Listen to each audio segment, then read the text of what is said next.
Hi, I'm Elle. And I'm G. And we're here in Queer.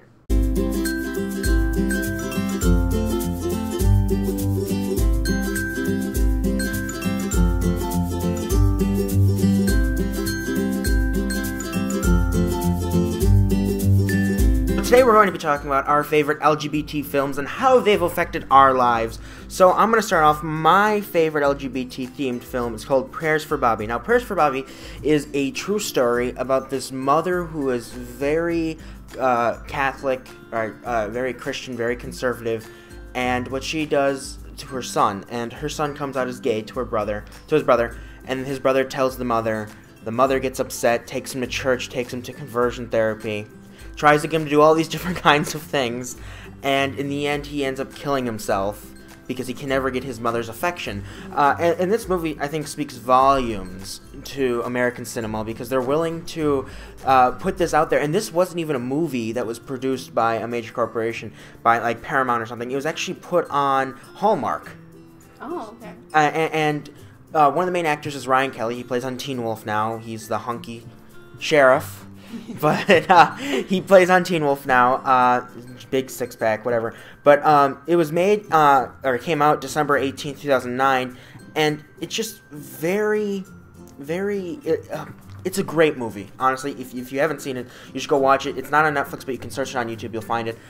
It's one of those movies where by the end you'll cry because the mother realizes she was wrong with everything she did, so she tries to make up for that by talking to a different priest who is LGBT friendly, and does pride parades, and she ends up writing this book called Prayers for Bobby, and it's a memoir about a mother coming to terms with the suicide of her gay son. Oh. So what's your movie?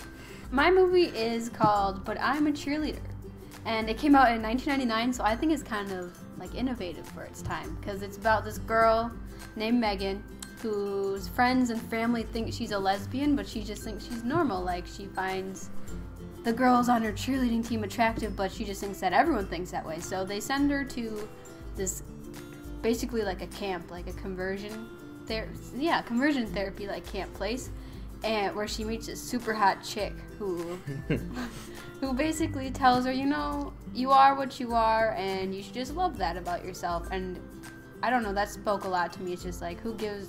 Oh, I can't swear on here. Okay. Who gives a fuck like what people think about you, and just be who you are. And I just liked it because it was really funny, but it still had the point. It got the point across. Like, there's nothing wrong with you. You don't need to be changed in any way. Like, you're perfectly fine. Now, if you haven't seen this movie, in the movie, I think the funniest part of the entire movie is just the props in the background and everything set up because it's only blue or pink. That's it. Boys blue, girls pink. Yeah. And in the end, all the boys end up together and all the girls end up together. So it's kind of funny and ironic. If you haven't seen 2.5 Men, the crazy girl that's addicted to Charlie Sheen's in that movie, it's a very good... She's the main character? No. Oh, okay. But it's a very good movie. It's something that you should probably watch. It's not on Netflix. It used to be on Netflix. But you can get it at almost any local library. It's actually a very good, classic, clean-cut film.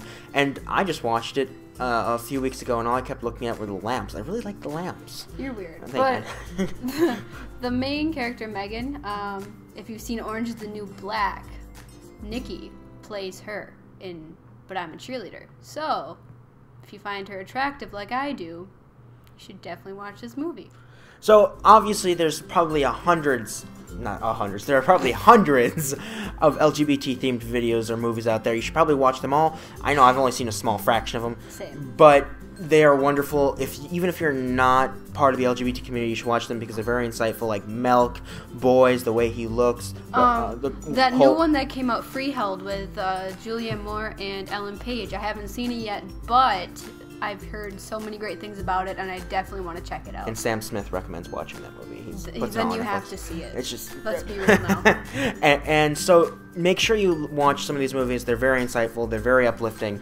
Or not so uplifting, but they're very motivational. So that's what we wanted to talk about this week.